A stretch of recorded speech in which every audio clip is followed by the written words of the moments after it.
Thank you, Bob. It's so good to be here in New Hampshire.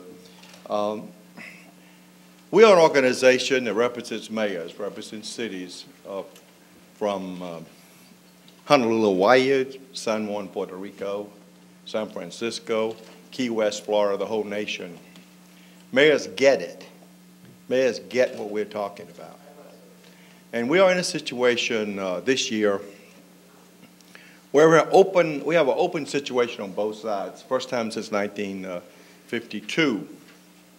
And the good thing about it is that you guys in New Hampshire are going to narrow it down a little bit for us. And that's going to give us a lot of time to just really pressure the candidates and really talk to them.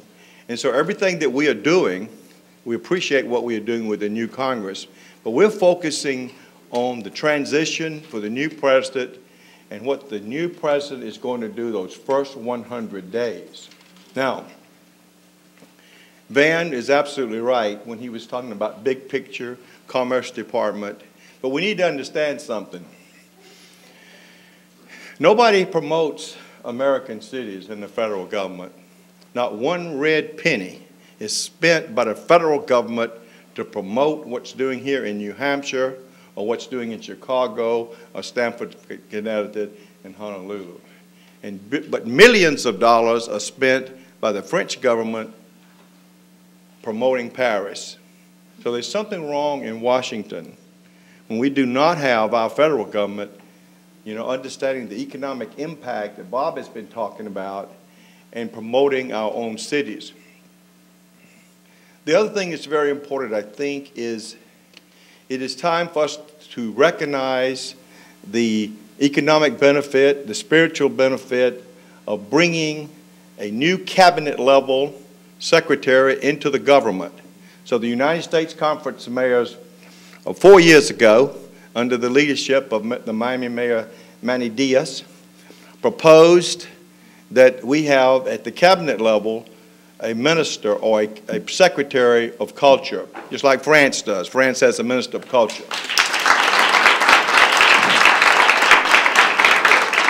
So we are going to be supporting that.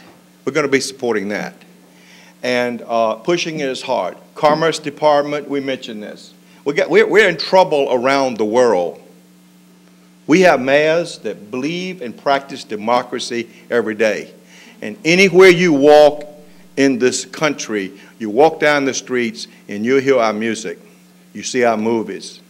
And I think the new president should have a democracy and arts core that could go all over this world to make people like us again. So there is an international thrust here. But I'm a staff guy. I haven't been elected to anything.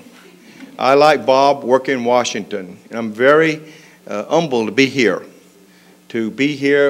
with the McDowell Foundation, recognizing for 100 years the oldest residency arts program. And they come out here, but when they come back into the cities, it helps our life. We appreciate this American for the Arts organization who honored us just months ago for our work.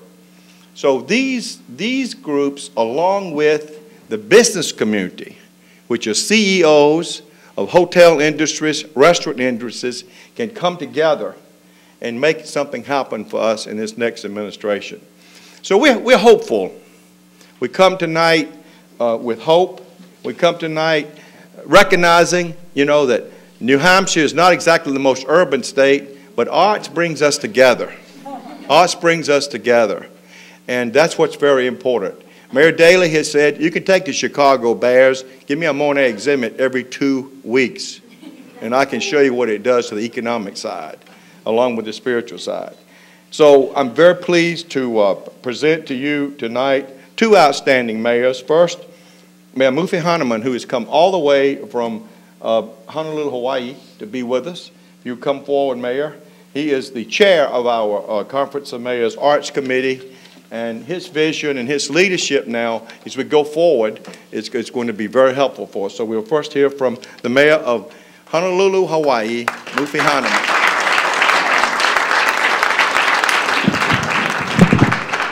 It's a pleasure to be with you tonight. I Must confess, the last time I was in the state of New Hampshire was some 31 years ago. It was a pretty good experience because I think we beat Dartmouth in basketball. For 4 years, I was a regular to your state as a student at Harvard, and I come back tonight for a different reason.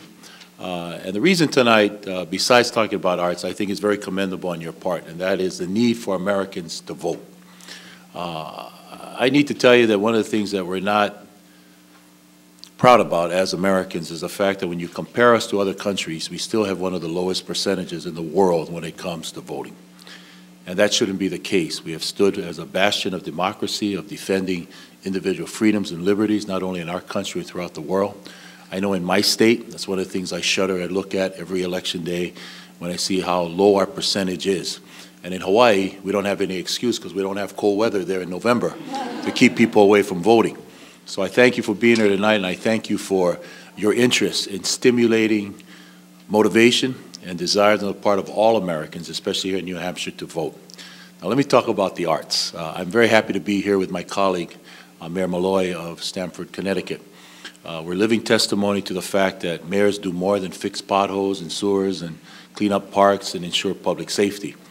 Part and parcel of what we do is we're also concerned about climate protection. We're also very concerned about education.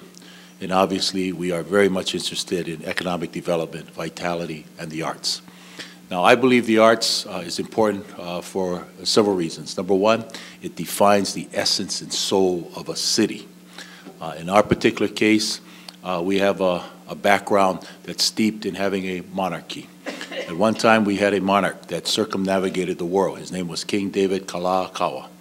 And when he went around the world, he was all about Hawaiian music, Hawaiian hula, Hawaiian culture, and he took that to Europe, he took that to Asia, and that legacy continues with us today. He was called the Merry Monarch. And so we do things in commemoration and in paying tribute and homage to our culture. Secondly, as we heard Miss New Hampshire say earlier and others, it provides for a wonderful educational experience for our youth and adults alike. Tests have shown art-poor students don't do as well as those who are enhanced and enriched by the arts, and it'll continue to be the case. Thirdly, it's an economic generator, my goodness. As our friends at the American for the Arts said, it brings in a tremendous amount of jobs, 5.7 million jobs, $166.2 billion, and that's just the nonprofit community. We haven't even factored in the creative industries. When you do that, you can see it's one of the fastest growing industries in America. Next reason, I believe, is that it helps to bring people together. It makes people happy. It makes people healthy. Every time I preside over a cultural art festival in my community, there are smiling faces everywhere. And somehow people are not as concerned about their potholes not being fixed, their roads not being cleared, or their parks not being clean, because arts, music, and dance makes them happy. And last but not least, I believe it's very, very important that we do this because it's all about the future. It's all about making sure that we are as competitive as anyone else when it comes to this great industry. Now, the mayors have taken a major position, as Tom Cochran has pointed out, to say that we want this to be part of our 10-point plan. And this is significant. This is significant because we're not saying this just as the mayor of Honolulu or the mayor of Stamford, Connecticut. We're saying that all 1,100 mayors that belong to this wonderful organization are saying, in effect, we want to implore the federal government to do more for the arts. Now, when it comes to art education, why can't we be like Japan, for example? In their elementary educational system, they place as much emphasis on music and the arts as they do with math and science. We should do that in our educational curriculum. And we're saying specifically, too, that we want, as Tom pointed out, the creation of a secretary to have full cabinet status. And we're saying, in effect, that this person would be called upon with forming a national policy for arts, culture, and tourism. Federal resources will also be invested in nonprofit arts organizations through their local arts agencies with full funding of the federal arts and culture agencies. That's important. That's significant. And I think that this organization is willing to take that stand and lobby the Congress. And we've got a wonderful, potent force of mayors that is going to make this part of our 10-point plan. And we wanted you to know that. The other thing that I wanted to say as a sidebar is that this is being coupled with our emphasis on tourism. It should be noted that as international tourism is increasing throughout the world by some 20%, it is decreasing to this country by some 17%. And that shouldn't be the case. As Tom alluded to, as a federal government, we put no dollars out there for international marketing of the United States. And so we want to do more in this area.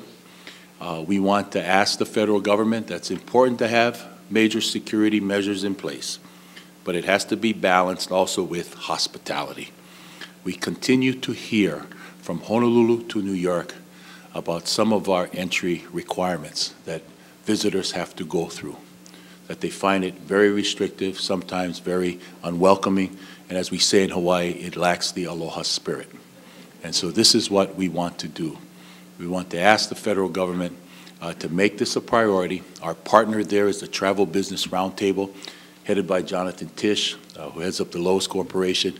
We've got a wonderful group of private sector folks. We recently had a conference in Honolulu where we had some mayors from Japan. And Tom Cochran and our chairman of the U.S. Conference of Mayor, Doug Palmer, was there. And we buttoned down on some issues that we want to bring before our body, as well as to make it clear throughout America and the Congress that we are going to be focusing on this. Now, specifically, for our presidential aspirants and for those who seek to represent our country as the next president, we want to ask them several questions.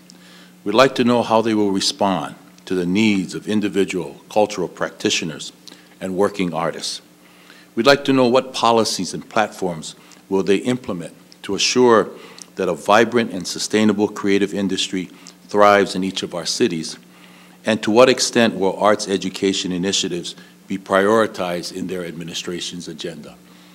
We really believe now is the time, more than ever, that we would like our presidential candidates to address the importance of arts and travel and tourism.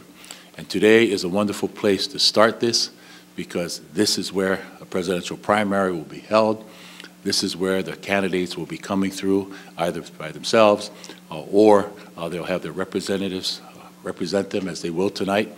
And it's clear in my mind that if we start a movement throughout America with the mayors where we're making the arts a priority, where we're showing them that we are talking the talk, we are walking the walk. In my city, for example, in my administration, culture and arts is a senior level executive position. It's called the Mayor's Office of Culture and the Arts. In my administration, tourism is a senior level cabinet position. It's headed up by the Mayor's Assistant on the Office of Economic Development. So you need not look any further than to the cities that demonstrates that the mayors are getting it done. The mayors can't do it alone, and we certainly need the help of the next President of the United States. Thank you for allowing me to be here tonight. I have one last thing that I want to share with you, and that arts is also very important because it can be a tool for mayors to go out and promote their city.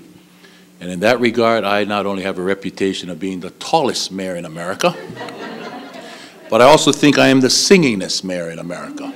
So I will present to anyone here that can tell me how many electoral votes Hawaii has.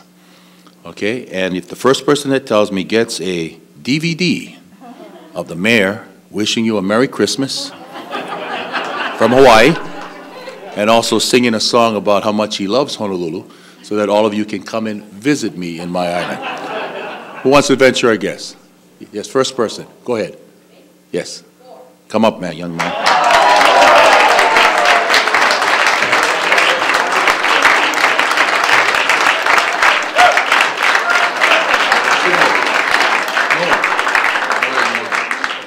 May you grow up and be a mayor one day. Thank you. I'd like to now present my colleague from the city of Stamford, Connecticut, Mayor Donnell Malloy. Mayor, thank you very much. It's a great pleasure to be with you, and the program's going a little longer than perhaps it was originally designed, so let me get right to the point. Support for the arts, quite frankly, are extremely important. As we rattled off a little earlier in the program, some administrations that have really thrown themselves into the arts, it's really been a while since we've had the kind of leadership that John F. Kennedy or Johnson or Nixon represented. And yes, we've had more recent presidents who've been more or less supportive of the arts, but the reality is that no one is deserving of our vote for the presidency of the United States unless they are prepared to demonstrate to all of us their support for the arts.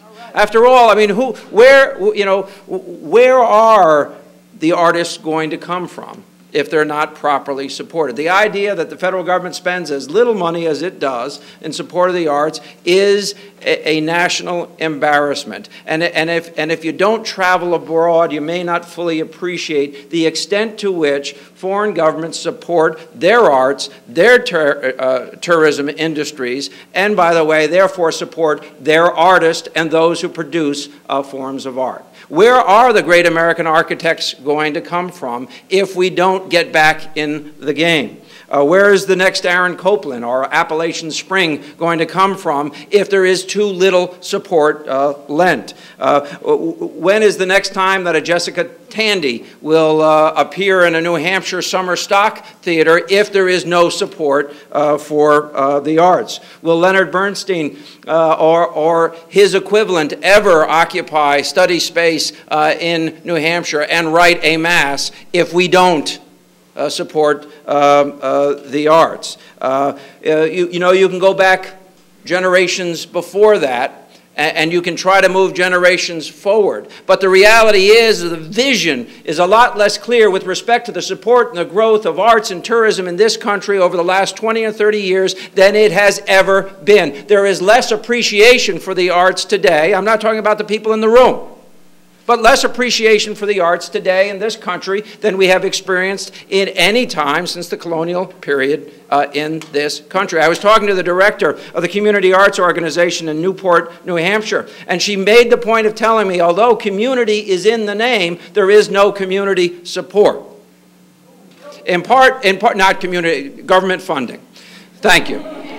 Government funding. But the reality is that kind of example comes from the federal government. The federal government has the ability to remind us all of our obligations to support the arts. It also has the ability to withdraw. It's interesting to note that not so many years ago, there was a movement to cut the arts from the federal budget. And some congressmen who continue to serve, and at least one who's now honored for his support of the arts, actually voted to eliminate that budget under the direction of his leadership.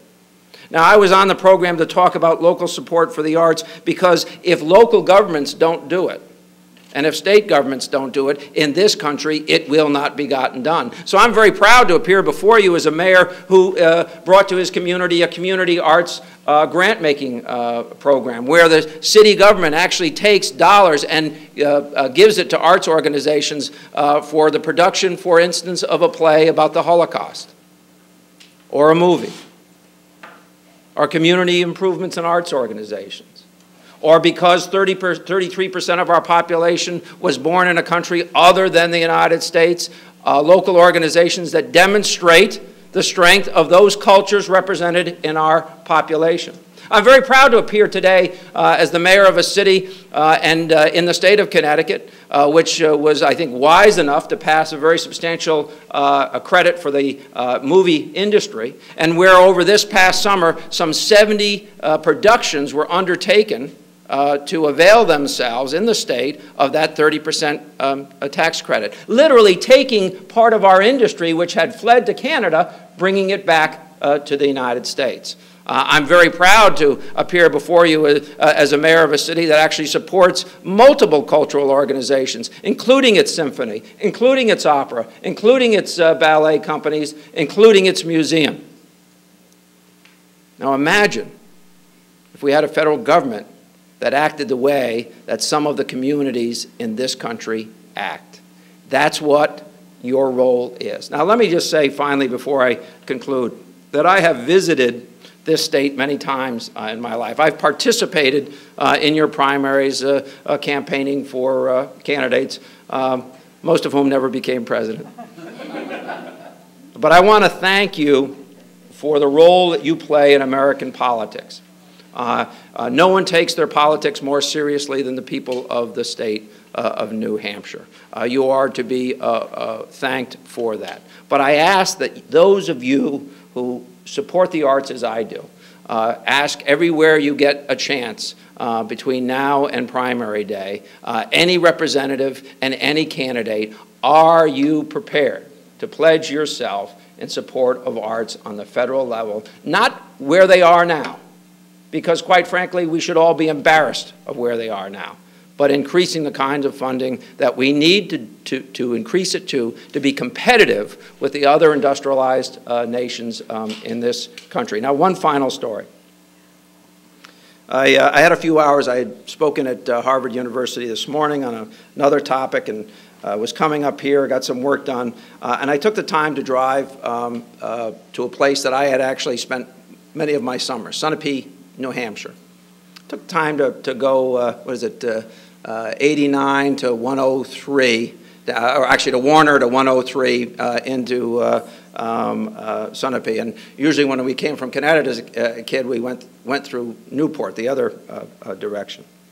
And I knew I was coming here, but I got to the middle of Sunapee. I don't know whether you've ever been to the landing, but I'll tell you the story. Talking about local arts and performing arts. And I finally remembered that somewhere between 1969, 70, or 71, one of those years, I saw a rock band that went on to be one of the 75 best rock bands in all of our history, Aerosmith, play at the landing outside. It's the kind of homegrown arts that can be produced anywhere, including in Sunapee, New Hampshire. Thank you very much. It's great to be with you.